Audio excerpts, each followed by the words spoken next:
Great. There we go. Can everybody see my screen and see the summary of rate laws for 0, first, and second order reactions? Wonderful. Thanks a lot, Sierra. I appreciate that. All right, great. So this is kind of where we left off last class. We looked at all the integrated rate laws for 0, first, and second order reactions. I think that coming up with the rate laws, pretty quick, seeing that the only reaction that we look at for the integrated rate laws are just a reaction where we have one reactant giving us products. So we have our 3 rate laws for 0, first, and second order. We looked at the units of rate constant. We spent some time on that last class. We even solved a problem where we worked out the units of a rate constant, and we talked about how to figure out the units of a rate constant, whether the reaction goes beyond second order, whether it's third or fourth or fifth order, whether it has a fractional order, right? Then we looked at the integrated rate laws, and you see that I have all of them laid out here in this table. They're all laid out in the form of y is equal to mx plus b, and we're going to talk more about that today, the whole rationale behind looking at these equations in the form of y is equal to mx plus b, in case you were wondering, what's the point of that? Well, there's a good reason for that. And the reason why is that if we want to get a linear fit for our rate data, we have to plot variation on the concentration of our reactant versus time. And we'll cover that more today. And then towards the end of last lecture, we derived all of these equations. We took all of these integrated rate laws right here, and we substituted in that at the half-life for t is 1/2, we derived, or we evaluated the half-life, substituting in that the concentration at that time would be equal to the original concentration divided by 2. All right, there we go. Well, with all that in mind, again, I want to back up to question 11, and I want to cover that one more time because I tried to finesse the question and change it a little bit during the last class, but I ended up making a mistake. So let's take a quick peek at this one and see if we can figure it out here. And I'm sure that many of you did. I have the solution posted to solution posted to Canvas. Anyhow, it says here for a second order reaction where we have the form A is giving us products. How many minutes does it take for the concentration of A to decrease by 7.00 times 10 to the negative 3 molar when the initial concentration is 4.00 times 10 to the negative 2 molar, and they give us a rate constant, okay? So where I made the boo-boo is that I had the A is equal to that, and then for my A at T is equal to 0, I plugged in this number when that is incorrect, because the concentration after the time should be, we take the 4.00 times 10 to the negative 2 and we remove that. It's decreasing by 7 times 10 to the negative 3. So let's write down what we know. We know that we're looking for time, right? We're looking for time, and we have our K is equal to 0.622 molar to the -1, minutes to the -1. We've got that. We know that the concentration at the start, the initial concentration is 4.00 times 10 to the negative 2 molar. And the concentration after the amount of time is going to be equal to 4.00 times 10 to the negative 2 molar, subtract, right? It's decreasing by this much. So that was the number that I had incorrect. So there we go. So let's plug that in, okay? And I've already gone ahead and worked that out, and we end up with 3.30 times 10 to the negative 2 molar. There we go. Now we have everything that we need to plug into the integrated second order rate law. So I'm going to write it out in the form of y equals mx plus b, which I did during the last lecture. So 1 over a is equal to kt plus 1 over the initial concentration. And if we're solving for t, we can just rearrange the formula to get t is equal to 1 over the concentration, subtract the initial 1 over the initial concentration divided by k. Well, let's plug some numbers in. We have 1 over 3.30 times 10 to the negative 2 molar, subtract 1 over 4.00 times 10 to the negative 2 molar.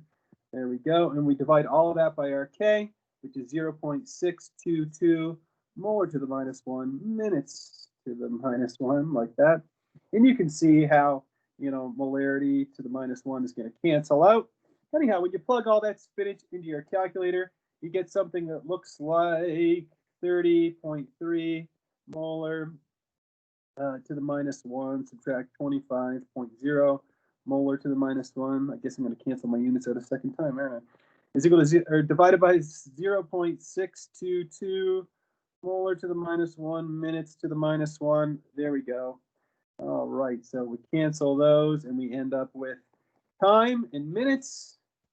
So let's write that down. And I didn't do this part yet, so we have 30.3 subtract 25 divided by 0.622, and we get 8.52 seconds. There we go. So 8.52 seconds. All right, so looks good. Well, let's move on from there, and let's go back to our summary of integrated rate laws. A student asked me about formulas in the chat. So what I would suggest is, what I would recommend is looking at the, what's it called? The sheet that you're allowed to bring into the examination room. So the handout, and anyhow, I published that on Canvas from the first day of class. So that is the sheet that you're going to have to bring into the examination room with you. Well, with all of these integrated rate laws in mind and these half-lives in mind, let's try a problem before we, really get into something new. So let me back up here and be doubly sure here. Yeah, you're right, Camden. It's minutes, isn't it? Anyhow, Mr. Dion's thinking of too many things at once. But I was testing you, and there you go. Good. All right, well, let's move on, and let's try another problem here. Let's try practice problem 15. So let's give it the old college try. It says here, for this reaction, 4pH3 produces P4 plus 6H2. It's a first-order reaction with a half-life of 35 seconds at 68 degrees Celsius, measured as the rate of disappearance of pH3 over time. First we want to calculate the rate constant, the first order rate constant, and then we want to calculate the amount of time for 95% of the pH3 to decompose. Well, since this is a first order reaction, right, and we have one reactant, we can write that rate is going to be equal to the rate constant multiplied by pH3, and then we have no exponent, right? We're going to leave that out because the exponent is 1. So that's what our rate law looks like. Again, we know that this is first order. Okay, there we go. We got that much. We know that the half-life, T1 half, is equal to 35.0 seconds. And what else? It says we're looking for the rate constant. Well, if this is a first order reaction, what's the formula for half-life? So the formula for half-life for a first order reaction is T1 half is equal to the ln of 2 divided by K. If you're wondering, where did we get that? We derived that formula during the last class, right? We did that, and here it is right here. T1 half is equal to 0.693 divided by K. And if you're thinking, well, that's not what you have written, Mr. Dion. Well, if you take your calculator and you press the number 2, then you press ln, you get 0.693147181. So yes, that is what it's equal to. All right. Well, oops, did I write divided by 2 when I meant to write divided by K? So let me delete that. There we go, ln 2 over K. That seems to look a little bit better. All right, so first we're going to calculate the first order rate constant. So we're looking for K. Let's rearrange the formula. And we have that K is equal to the ln of 2 divided by the half-life. Let's plug in some numbers here. We have ln of 2 divided by 35.0 seconds, like that. So if you take 0.693 and you divide it by 35, we should have 3 significant figures here, and you get 1.98 times 10 to the -2 seconds to the -1. So that is your rate constant, K. All right, so we've got the rate constant. First part is done. And then in the second part, it's asking us to calculate the amount of time required for 95% of the pH3 to decompose. Now, if we have 95% decomposition, right, 95% is decomposed, we could use this formula, the integrated rate law, and I'm going to use this form, ln of the initial concentration divided by the concentration at the T is equal to KT.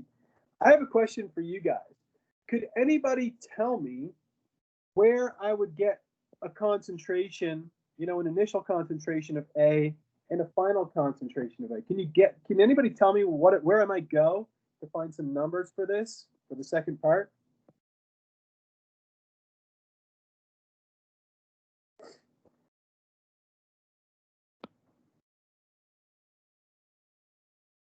Yeah, Brittany says you could start with 0.1 molar. I agree, you could. Brittany, let me ask you a different question.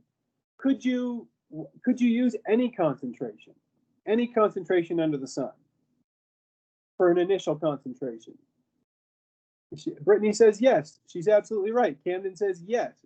You're both absolutely correct, right? If 95% of the phosphine, which is pH 3, if 95% is decomposing, well, let's just assume, and again, you could use whatever concentration you want.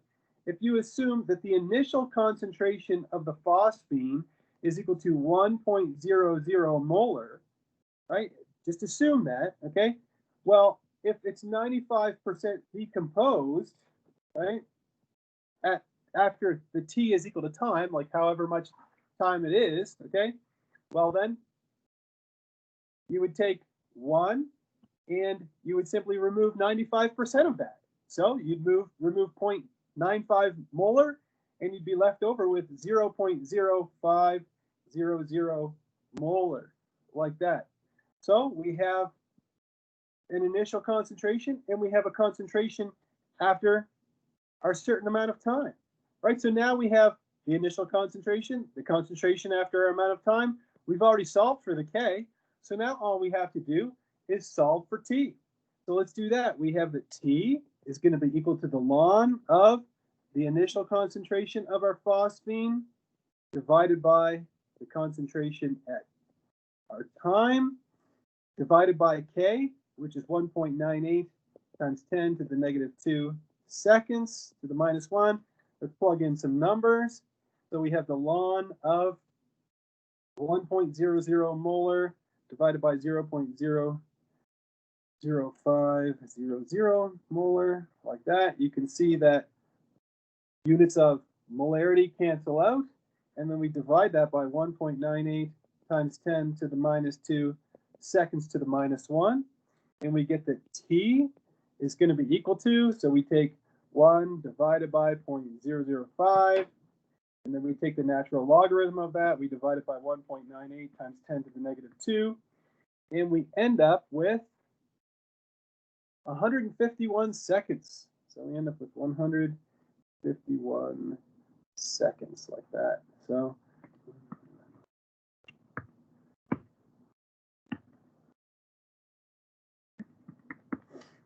all right, there we go. All right, well, let's move on from there. And I'm going to skip this question here. As I told you, I posted a lot of problems in a lot of practice problems in the slides. You probably won't have time to get to each one of them.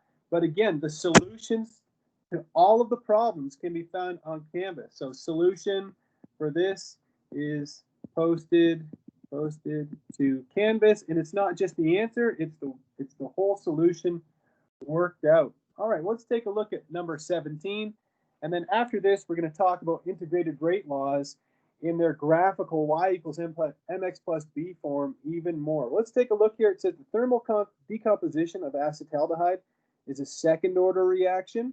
Given that the initial concentration of acetaldehyde, that's this guy right here, this is acetaldehyde. So given that its initial concentration is 0.0680 molar and the rate constant is 1.87 molar to the minus 1 minutes to the minus 1, it says calculate the formaldehyde concentration after 2 minutes and also calculate the half-life. Well, if this is a second order reaction, right? It tells us that it's a second order reaction. Then we can write that our rate is equal to the rate of disappearance of formaldehyde over, or acetaldehyde over time. So delta CH3CHO over time, which is equal to our rate constant times the concentration of our reactant, and to the power of 2, because this is a second order reaction. All right. There we go.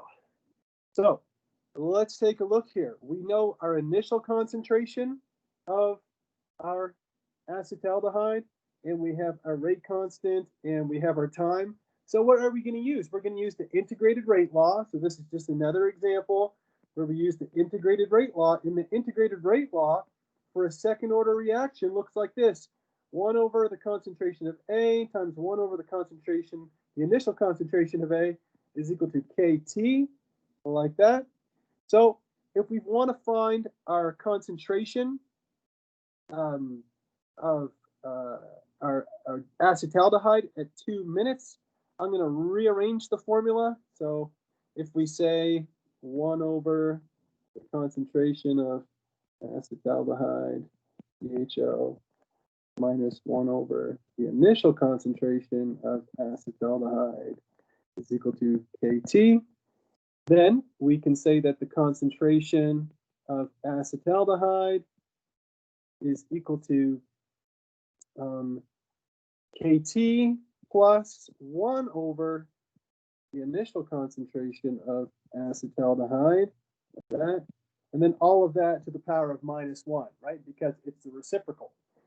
Okay, so remember, you need to know how to do things like rearrange a formula, right? And solve for any variable in that formula. So you need to have the necessary algebra skills in order to rearrange all of these rate laws and integrated rate laws and all these good things. Well, let's plug in some numbers now.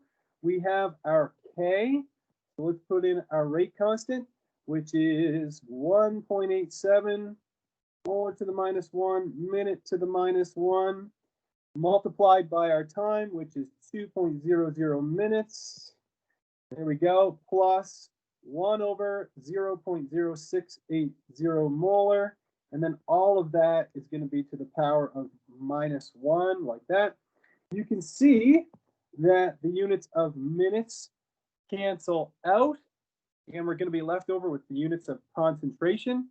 So when you plug all that into your calculator, you get that the concentration of the acetaldehyde at 2.0 minutes is equal to 5.42 times 10 to the -2 molar. So there you go. Now we've solved the first part, right? We've solved A, and then it's asking you to also calculate the half-life. Well, again, you have to be able to look. You have to be able to either derive the half-life from this equation. That's one option. Or you can memorize it if you want to do that. No problem, okay? Either one is fine. You can go back to the table here and say, I've got a second order reaction. I'm going to memorize the half-life. That works for me. Or if you just want to use the second order integrated rate law and derive it, which doesn't take long, it takes a few seconds. We did it last class. You can do that too. Either one is fine. All right, so we have our half-life is equal to 1 over K times our initial concentration of our acetaldehyde. So we have 1 over our K, which is what? 1.87 molar to the -1 times minutes to the -1 multiplied by the initial concentration, which is 0.0680 molar. Look at this. Units are a beautiful thing, right? The concentration cancels. We end up with reciprocal minutes in our denominator. And there we go. Just like that, we have our answer, which is 7.86 minutes, which is equal to our half-life, like that. Okay. Let's see a question in the chat. Somebody says, where are the lectures posted? So if you go on the announcements or in our class's Canvas page, one of the last announcements that I made posts the link to the playlist on YouTube that has all of our lecture videos on there. So every lecture video will be posted. All right, there we go. So that's question 17. Well, I want to get back to talking about the y equals mx plus b form of the integrated rate laws. This is something that we did last class. I spent probably 20 minutes or 25 minutes on this, but I want to go over it again with you. Okay, so this is a review. And the reason we're reviewing it is because this is really important that you understand the whole concept about why, Mr. Young, like why do you need to express this in the form y is equal to mx plus b? The reason why is because if we plot the integrated rate laws in the form of y equals mx plus b, we end up with a straight line, right? And we're always interested in a relationship that has a straight line. So let's start up at the top here. It says, earlier we found the rate law by fixing the concentration and measuring the rate for several different experiments. This is what we called the method of initial rates, right? We did that at the beginning of our last class. Remember where we found the rate laws, right? We found the exponents of the concentrations when we had a rate law, like let's say rate is equal to k times a to the power of x times b to the power of y. What we used the method of initial rates for was to find the order of the reaction, right? To find the order with respect to each reactant. Anyhow, but what if you have a reaction where it's not easy to do the experiment, right? You can't do a bunch of different trials, which is what we relied on for the method of initial rates. Well, then you need something else, right? If setting up the reaction is difficult. It says, if you look closely at the integrated rate law, and we're going to start with a zero order reaction of the form A giving you products. So the only kind of integrated rate law that we're going to look at, the only thing that we'll look at in this class in terms of integrated rate laws, if you look at the form y is equal to mx plus b, again, this is review, you see that when you plot, okay, for a zero order reaction, when you plot the concentration of A versus time, so we have concentration of A on the y-axis, time on the x-axis, for a single experiment, look what you get. You get a slope, okay, with a straight line, and that slope is equal to the negative of the rate constant. And you also end up with a y-intercept of the initial concentration of A. What's the take-home message here? Is that we get a linear slope, right? We get a straight line. So if we were to plot, again, the concentration versus time for a zero-order reaction, we're going to end up with a straight line. Now, what we're going to see, and what you probably already realized, is that we are not going to have a straight line if we were to plot concentration of A versus time for a first order and a second order, would we? So let me give you a heads up for everybody who's always, I have a bunch of students who are always 10 steps ahead of me, right? And are thinking, okay, well, what would you ask about this? Well, let me tell you what I would ask. You need to know that if you were to see a plot like this of concentration of A versus time, and it gives you a linear slope, you need to be able to look at that immediately and say, that, my friend, is zero order, okay? That's what you need to be able to do. Let's look at the next two. If you have a first order integrated rate law. So again, this is review. We looked at this last class, but if you have the first order, here is the y is equal to mx plus b form right here. So instead of plotting the concentration of A versus time, you have to plot the natural logarithm, the ln of A on the y-axis versus time. And that way you get a linear slope, which is equal to the negative of the rate constant. So again, you need to be able to look at this graph and say, hey man, look, instead of plotting concentration of A versus time, they plotted the ln of A versus time, and I got a linear slope. Hey, the conclusion is what? The conclusion that this is first order, right? That's the conclusion you need to make. And then lastly, and you can tell probably already what I'm going to say, kind of repeating myself here again, for a second order reaction, here's the form y is equal to mx plus b right there, okay? So that means for a second order for a second order reaction, you have to plot the concentration reciprocal, so 1 over the concentration of A versus time, in order to get a linear slope. So that means if you were to see this graph in a multiple choice question on an exam, okay, and it's the 1 over A versus time. Immediately, you should be able to look at that and say, that is a second order reaction, okay? So again, I'm going to provide these equations, right? Like, let me give you an example. I will provide you with this equation, but I'm not going to tell you, I'm not going to label it and say first order integrated rate law. No, I'm just going to give you the equation, and you need to know which one to use in which particular situation. But look, if you just remember concentration of A on the y-axis for a 0 order reaction, you have the ln of concentration of A on the y-axis for a first order, and then you have 1 over the concentration of A for a second order. That's really all you need to remember, okay? And you'll be able to recognize the integrated rate laws right away.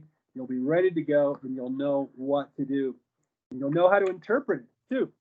Give me a thumbs up if you follow me on that concept, or these three concepts in one, I guess. The y equals mx plus b form of the integrated rate laws. Great. Excellent. That's great. Good. Again, in order for you to really maximize your time in lecture, I highly recommend reading the entire chapter before coming to class, looking over the notes, trying a few of the practice problems.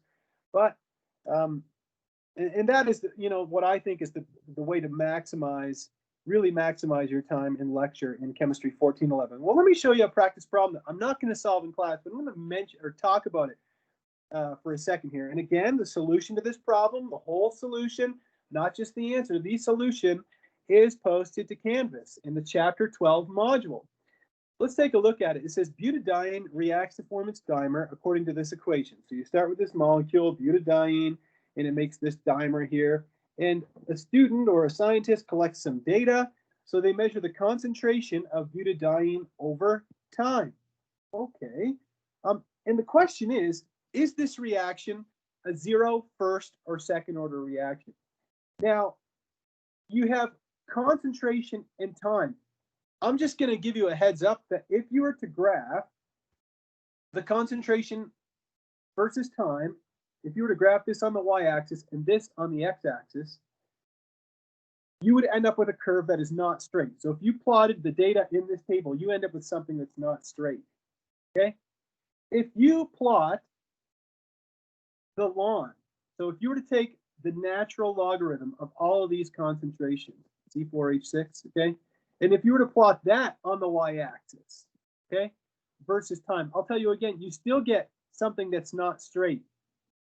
But if you take the reciprocal of that concentration, if you take 1 over the concentration of, let me clean that up a little bit, C4H6 over time, and you collect the data here, okay, so all you have to do is take all those concentrations and divide them by 1. You end up with a slope that is linear. I'm just going to tell you that, okay? Could somebody tell me, would this be a 0 first or second order reaction?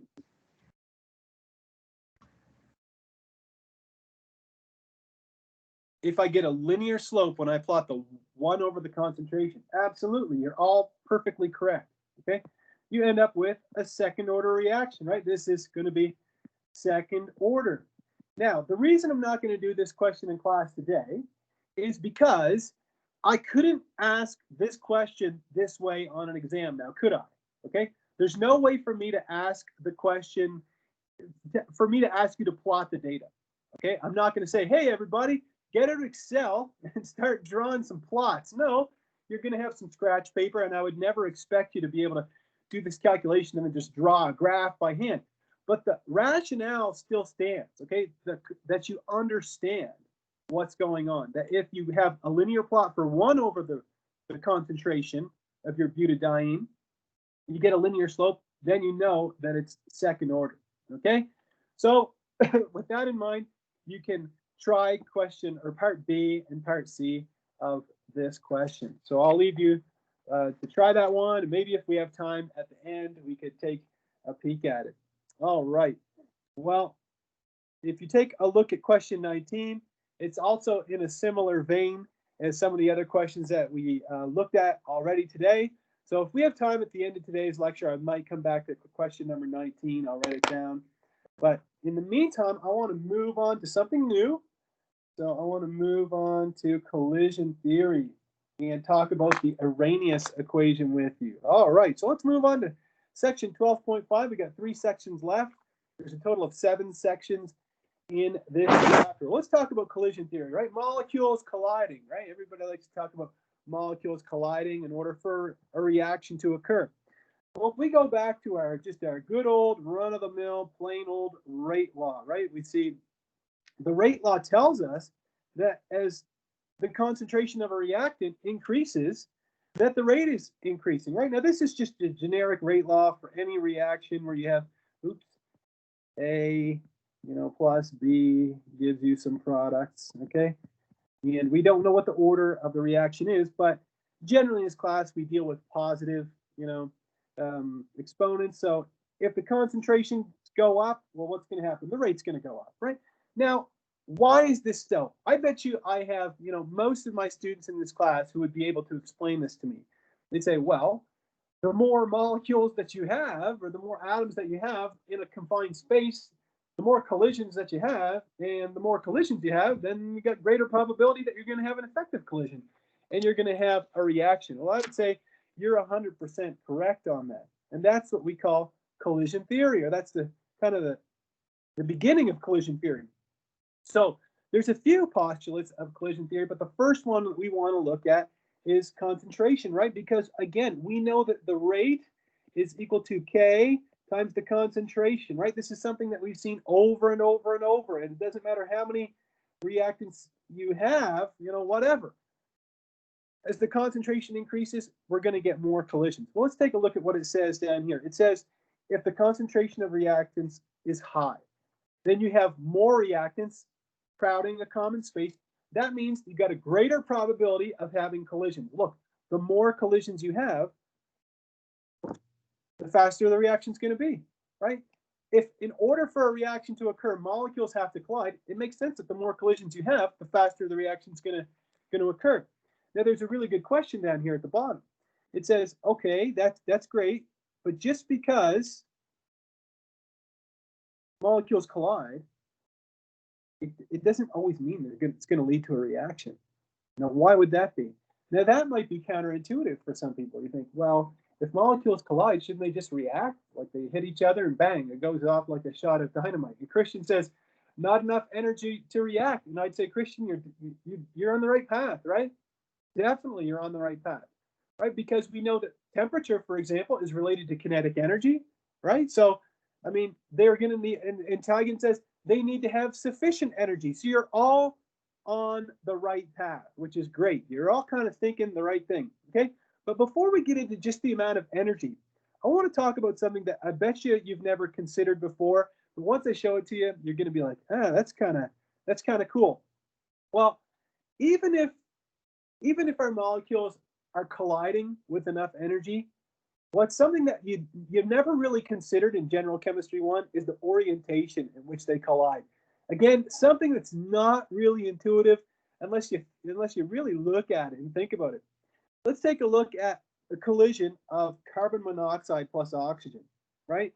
If we have carbon monoxide and we combine it with oxygen, what do we get? Okay, we can get a reaction where we get CO2 plus an oxygen atom like that. Well, if you just saw this reaction, you think, well, any old collision is going to lead to a reaction as long as it's got enough energy, but that's not true. The orientation has to be correct. If you look at this collision right here, you see that you have the oxygen from the carbon monoxide and an oxygen from the oxygen molecule colliding, and there's no reaction. It's only when the oxygen atom from the O2 molecule collides with the carbon that you end up with what's called an effective collision. So again, something that, again, not really intuitive, but now that you see it, you're like, I guess it makes sense. Yeah, it can't just be a collision. They got to collide in the proper orientation. Okay, now the orientation of the colliding molecules partially determines whether a reaction between the two molecules will occur. And the probability that a collision will occur with the correct geometry is represented by something that we call the steric factor, A. So I want you to keep that variable in mind, and we're going to look at an equation that it's going to relate our reaction rate to the steric factor. If you're like, man, how are we going to work that in there? Well, I'm going to show you how we're going to do it. Okay, just give me a second. But before we do that, let's talk about something that's a lot more intuitive to my students, because we already spent a good chunk of time, the first lecture we had last Wednesday, talking about activation energy, right? We said that molecules have to possess the minimum energy necessary to form a product during a collision, and that means they have to reach the activation energy. Now, there's a lot of writing down here at the bottom of the slide, but to summarize it very succinctly, not only do the two molecules have to collide in the proper orientation, but they've got to hit each other with enough energy to get over the activation energy, right? They reach this transition state. If you look at this picture here, what they're trying to relate to you in that picture is that there's all kinds of collisions here, right? But you see that some of the collisions lead to no reaction whatsoever.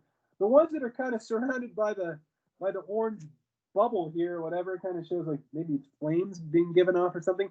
It's saying those are energetic enough that they allow the molecule to pass over the activation energy, reach the transition state, and then from there it's all downhill, right?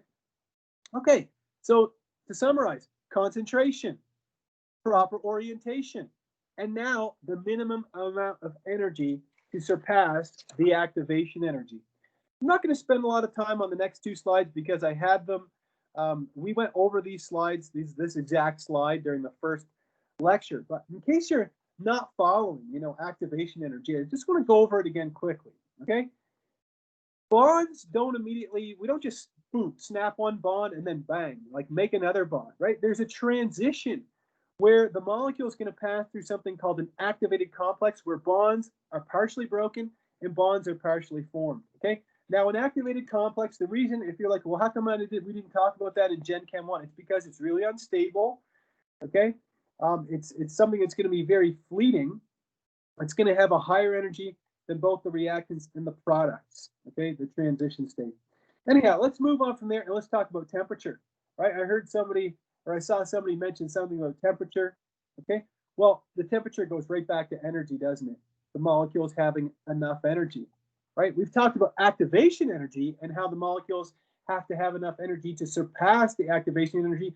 Well, where does that energy come from? It's going to come from their kinetic energy, isn't it? From the energy of their motion.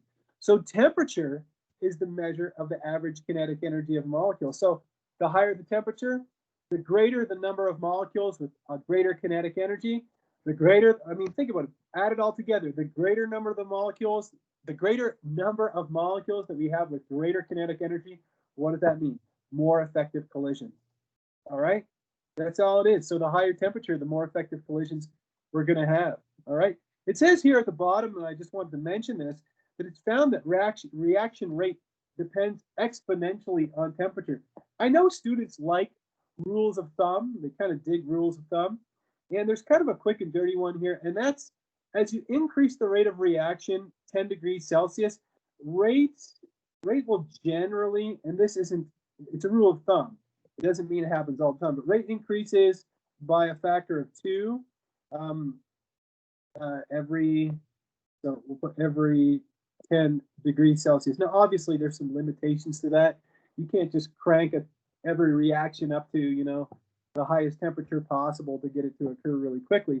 But, it's kind of a quick rule of thumb. I used to use it all the time when I worked in an industrial setting. All right.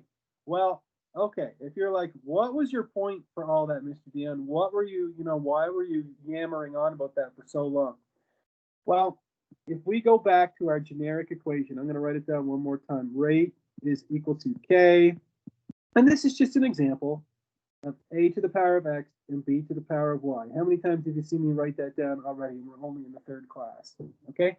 Again, this is where we started. We said the rate is going to depend on the concentration of the reactants, isn't it? We said the greater concentration, more collisions, increased reaction rate. That is just wonderful. Okay. But we got another issue here. We just talked about how rate depends on activation energy. We just talked about how reaction rate depends on temperature, doesn't it? And it also depends on geometry. Now, I told you that geometry was that thing called the steric factor, A. Well, in this equation right here, Where are all these three? Where's activation energy? Where's temperature? Where's the steric factor? Well, the answer is those three variables are all held in the rate constant K. So all three of those things that I have written in blue, they're all held in the rate constant. Well, I don't see them. Well, in order for you to see them, you have to take a look at this brand new equation I'm going to show you. It's called the Arrhenius Equation.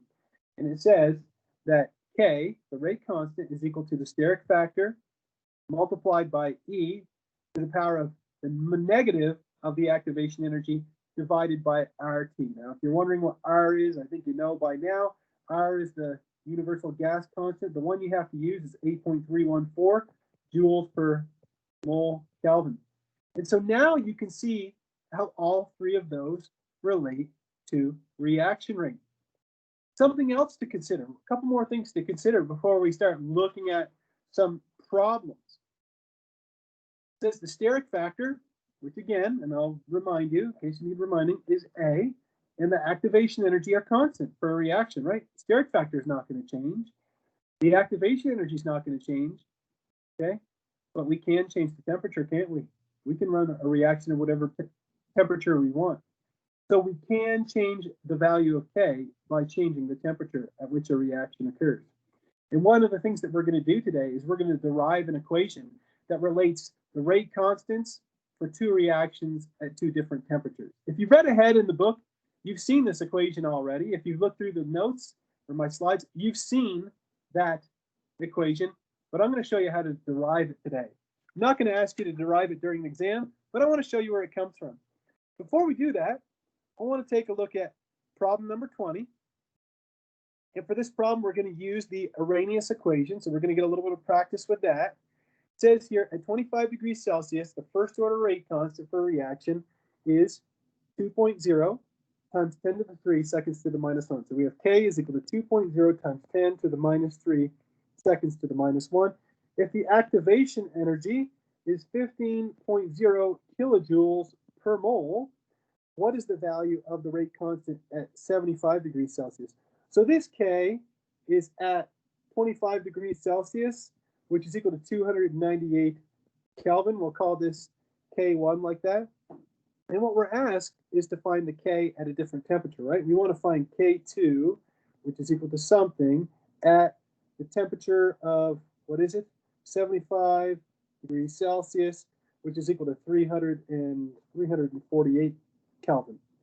Well, if we look at the Arrhenius equation, K is equal to the steric factor multiplied by E to the power of the negative activation energy divided by RT. In order for us to solve for K2, we've got activation energy. Let me use a different color. We have activation energy. R is a constant, right? We know that R is equal to 8.314 joules per mole Kelvin. We have our temperature, but we don't have our A. We don't have that. Now remember, the steric factor is not going to change, right? A, big A is a constant. So the first thing we need to do is we need to solve for the steric factor. Once we solve for the steric factor, we can use this equation to solve for K2 because we'll have the steric factor, activation energy, R, and we'll have our new temperature. So let's give it a try and let's solve for A. So if we solve the Arrhenius equation, solve for A, we get that A is equal to K divided by E to the negative EA over RT. All right, let's plug in some numbers. We have our K, which is 2.0 times 10 to the negative 3 seconds to the minus 1, divided by E to the negative EA. Notice that R has the units of joules per mole Kelvin. Okay, so joules, and our EA is in kilojoules. So we're going to convert the EA into joules. How many joules are in a kilojoule? Can anybody tell me? Not a trick question.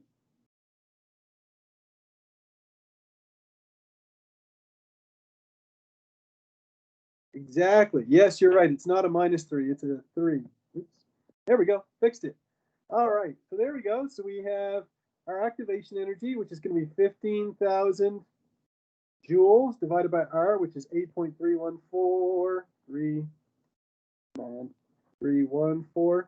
joules per mole Kelvin, multiplied by our temperature, which is 298 Kelvin. Like that. There we go. So when we punch all this spinach into our calculator, and I've done this already, we get that A, our steric factor, is equal to 8.5 times 10. Write that a little neater. 8.5 times 10 to the 5 to the 5th power, seconds to the minus 1. Okay? So something you probably notice here is that K, so A and K have the same units. Okay, so this is something that you're going to see all the time. The steric factor will always have the same units as your rate constant. Something to keep in mind. All right, there we go. So now we have our steric factor, and now we can plug that steric factor in to solve for our K2. So K2 is going to be equal to our steric factor, 8.5. And if you're wondering, where are you getting this from? Remember, K is going to be equal to A times e to the negative EA divided by RT. So that equals 8.5 times 10 to the 5th power, seconds to the minus 1, okay, times e to the negative 15,000 joules divided by 8.314 joules per mole Kelvin, multiplied by our temperature, which is 348 K, like that. When we take the E of anything, we remove all the units. We have no units there, so we get that our K2, our new K, is equal to 4.8 times 10 to the 3rd power, seconds to the minus 1. Here we go. All right. So the small e is the reverse of a natural logarithm. It's the anti-natural logarithm. Okay, so again, let me remind you, you have to have the necessary math skills in order to solve these kinds of problems. That means you have to know what a natural logarithm is, a log base 10. You have to know what that is. You have to know how to arrange equations that include logarithms. Okay, that's one of the necessary skills that you have to have in Chemistry 1411. All right, give me a thumbs up if you follow me on that one. We found the steric factor, and then we just used the steric factor in order to solve for the rate constant at a different temperature. All right, thanks, Mackenzie. Good. And we know that K is going to be different at a different temperature. Think about it. What changed? The activation energy was the same, right? The R was the same. The A was the same. Those things didn't change. The only thing that changed was what? We saw that our value of K, right, our rate constant changed as we changed temperature. There we go. That's it, my friends. Well, let's take a look at another problem. And this is a problem that I think is just important to do. It's one of those problems that is going to show you where one of the main equations in this class comes from, and that is the Arrhenius equation. Well, let's get started here. It says a first order reaction has a rate constant of of 4.6 times 10 to the negative 2 seconds to the minus 1 and 8.1 times 10 to the minus 2 seconds to the minus 1 at 0 and 20 degrees Celsius, respectively. Calculate the activation energy and the steric factor. Well, let's write down what we know. Okay, we know that K1 is equal to 4.6 times 10 to the negative 2 seconds to the minus 1 at our T1, which is equal to 273 Kelvin. Again, you need to know how to convert degrees Celsius into Kelvin. This is something that we learned in General Chemistry 1. You just add 273. All right. Our K2 is equal to 8.1 times 10 to the negative 2 seconds to the minus 1 at our T2. T2 is 20 degrees Celsius, so pretty easy to do that in your head. It's 293 Kelvin, like that. If we use the relationship K is equal to A times e to the negative EA over RT. What do we know? We know that the activation energy is the same for both of these, and A is the same for both of these, and R is the same for both of these, right? These are all constants, EA, R, and the steric factor. They're not going to change. The only thing that we're changing is what? Temperature, and then we're going to change the rate constant. Well, let me show you how we would derive a formula to solve for activation energy. Okay? I will never ask you to derive this formula, but I want to demonstrate it for you. Okay? Something I alluded to maybe last class or the first class is think about any class you've ever taken and you've enjoyed. Was it a class you were confused in? No, it's a class you understood what was going on. So let's take a look at how we would derive an equation to solve for EA. What we're going to do is we're going to take the natural logarithm, the ln of this entire equation. This is something you should know how to do when you enroll in this class. Okay? So if we take the natural logarithm, we get that the natural logarithm of k is going to be equal to the natural logarithm, the natural logarithm of the steric factor minus EA over RT, right? If you take the log of E, you get nothing, right? You get 1. There we go. We've taken the natural logarithm. Okay. Now we're going to solve for the ln of A. Ln of A is going to be equal to the ln of K plus EA over RT. We know that the ln of A is going to be the same for both reactions, right? This ln of A, since the steric factor isn't going to change, it's constant for both reactions. Okay, well, with that in mind, if the ln of A doesn't change, then we can say that we can use this side of the equation, and we can say that ln of K1 for the first reaction plus EA over RT1 is equal to the ln of K2 plus the EA over RT2. Now we can rearrange this formula, and we can say that ln of K1 minus the ln of K2 is going to be equal to the EA over RT2 minus EA over RT1. Now we can simplify this to the ln of K1 over K2. Ln of K1 over K2 is equal to, and I'm just going to factor EA over R out because it doesn't change, right? The activation energy doesn't change. The gas constant is the same. So let's plug that in. We get EA over R times 1 over T2 minus 1 over T1. This is a formula I am going to give you on your exam, but I wanted to show you where this formula comes from. This is called the Arrhenius equation. Arrhenius equation. Okay? Now we can rearrange that Arrhenius equation and we can solve for EA. EA, and I'm just going to rearrange the whole thing here.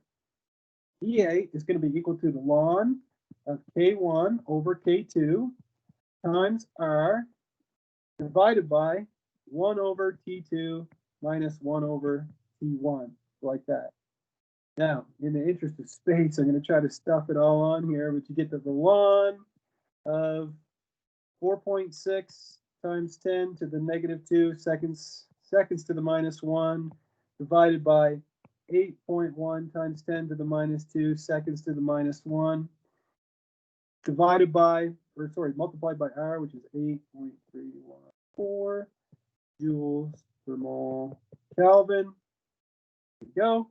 And then we have 1 over RT2, which is 293 Kelvin. Subtract 1 over 273 Kelvin, like that. You can see that seconds, reciprocal seconds cancel. The Kelvin cancels like that, and we end up with our activation energy in the form of joules, or with the units of joules per mole. So when you plug all that spinach into your calculator, you end up with 1.9 times 10 to the 4th power joules per mole. That is your activation energy. Now it's asking us to calculate the steric factor. I'm not going to do that in the interest of time, okay? But how would you calculate the steric factor? You're going to use K is equal to steric factor times E to the power of EA over RT, and you're going to solve for A is equal to K divided by E to the power of EA over RT. And then you could just use whichever trial you want. You can use this trial or you can use the second trial. Doesn't matter. Doesn't matter whatsoever.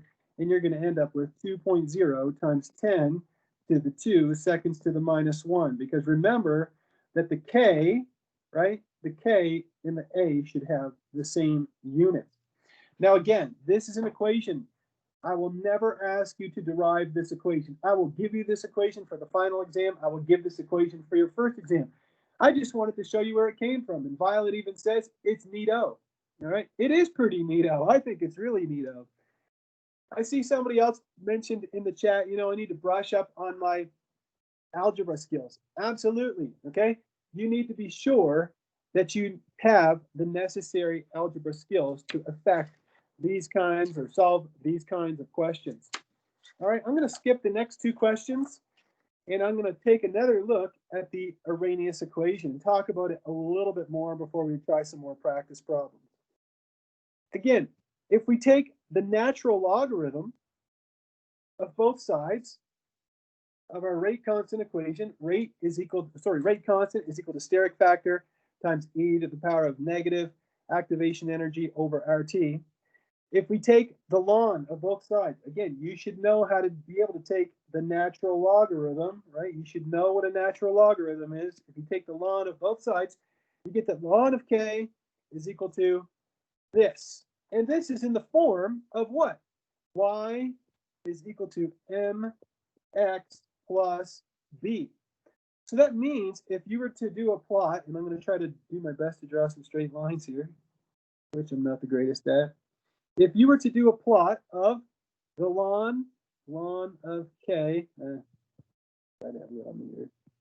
The ln of K, the rate constant on the y-axis, and 1 over t on the x-axis, what you end up with is a negative slope, and that slope is equal to negative EA over R, because a reaction is always going to have a positive activation energy. So that makes sense. And then our y-intercept is going to be equal to the ln of A, the ln of our steric factor. All right. Now, if we look at the 2-point form of the Arrhenius equation, and again, I will always provide this for you.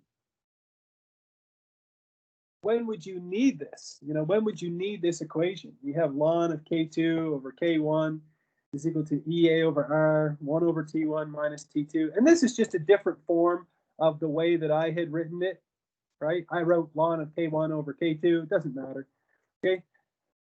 When we use this form of the Arrhenius equation, we use this when we have two K values corresponding to two different temperatures, like we just saw, okay?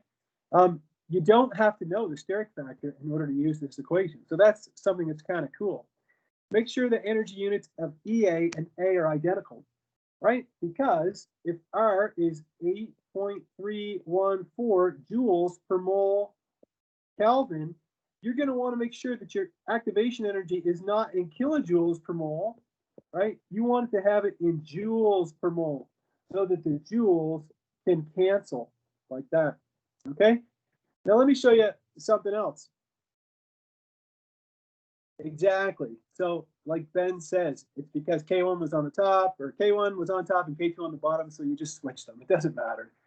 Okay, either way, it's the exact same equation. I want to back up to this question right here, question number 20, that we went through all the labor of solving for the steric factor. Okay, we went through all the trouble to solve this for this steric factor, and then we went in and solved K2.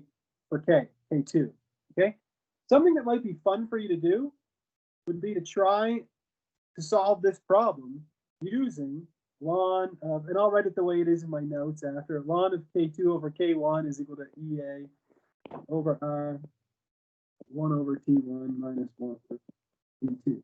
Okay? What Ben is saying is if you switch these two and you switch these two, you end up with the exact same equation. Okay, you get the exact same. It doesn't matter. All right, so you could try using the Arrhenius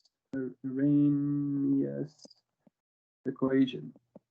Okay, you could try using the Arrhenius equation and see if you can solve this problem using it.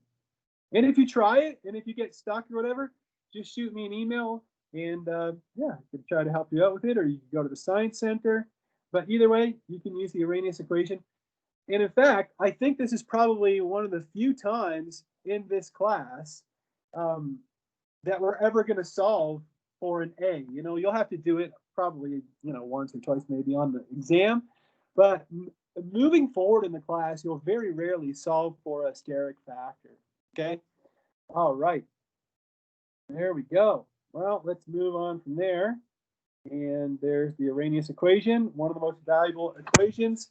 And again, we derived this equation in question 21. Okay. So we've learned how to derive that equation. Again, you don't have to do it again, but now you know where it comes from. And let's spend the last few minutes that we have in class. We only have 2 more hours. So then we're going to talk about reaction mechanisms. If any of you are interested in taking organic chemistry here at UCCS with me, I would love to have you as a student in this class. And I can tell you that we spend a lot of time in organic chemistry talking about reaction mechanisms. Now, if you just look at a lot of reactions that we see, you know, if you go back to general chemistry, think how many reactions did you look at in general chemistry? You're like, I don't know, hundreds, thousands. All I did was look at reactions and balance equations and stoichiometry, right? Theoretical yields, limiting reactions. So if you go back to general chemistry, all you do is look at reactions. And if you just look at a reaction, just a regular old reaction, and I have an example of a reaction right here, and that's this reaction. You have 2NO plus O2 gives you 2NO2, okay? Looks great. Looks like a perfectly good reaction, and there's nothing wrong with it. It's perfectly balanced, okay? Well, that reaction is a little more complex than it looks like just the way I have it highlighted in yellow. You just look at it and you're like, okay, 2NO plus O2 gives me 2NO2. Great, yeah, that's fine. Well, what you find is that it's actually a little more complicated than that. Let me explain what I mean by that. You go to the top, it says the overall progress of a chemical reaction can be represented at the molecular level by a series of simple elementary steps or elementary reactions. So what I'm saying is this. You're like, what do you mean by it's a little more complicated, Mr. Dion? Instead of the reaction just simply being this, you know, it kind of looks like it all happens in one fell swoop. It's actually the sum of a few different steps, okay? And the sequence of those elementary steps that leads to the product formation, this is what we call a reaction mechanism, okay? And if you're still confused, let me explain again. If you were to study this reaction, okay, this reaction that I'm now boxing in green, if you're like, oh, do some studies on this reaction, it looks very simple. 2NO plus O2 gives you 2NO2, but what you find is something really interesting. You find that when you study this reaction, you start measuring the concentration of everything that's in the reaction flask, and you find a whole bunch of N2O2. What? Where did that come from? I don't see any N2O2 in my original equation. That tells you that this doesn't fully represent the actual reaction. This must be a stepwise reaction. This reaction must be comprised of several elementary steps. And what you actually find is that this reaction is actually the sum of 2 elementary steps or 2 elementary reactions. Take a look. Here are the 2 steps. You got the first step and the second step. I'm just going to call them 1 and 2. In the first step, you have 2 molecules of NO combining to make N2O2. Ah, that's where the N2O2 came from. But then that N2O2 is going to combine with a molecule of oxygen to give you 2NO2. Look what happens when you tally up those 2 reactions. The product over here, the N2O2, is going to cancel because it's a reactant in the second elementary step. When you tally these up, you get 2 moles of NO plus O2 gives you 2 moles of N2O. So again, the sum of the elementary steps is going to give you the overall reaction. All right. Oh, we've only got a few minutes left. So with that in mind, I'm going to just stop right here. In next class, we're going to pick it up at reaction mechanisms. It won't take us long to cover this section. All right. And Christian, just to kind of whet your appetite about reaction mechanisms, is that if you decide to take organic chemistry, we spend a lot of time just talking about reaction mechanisms and looking at all the different steps of complex reactions, which can get, I can tell you right now, very, very fascinating. Okay, really interesting stuff. Anyhow, I'll stop the recording there and go back to my class.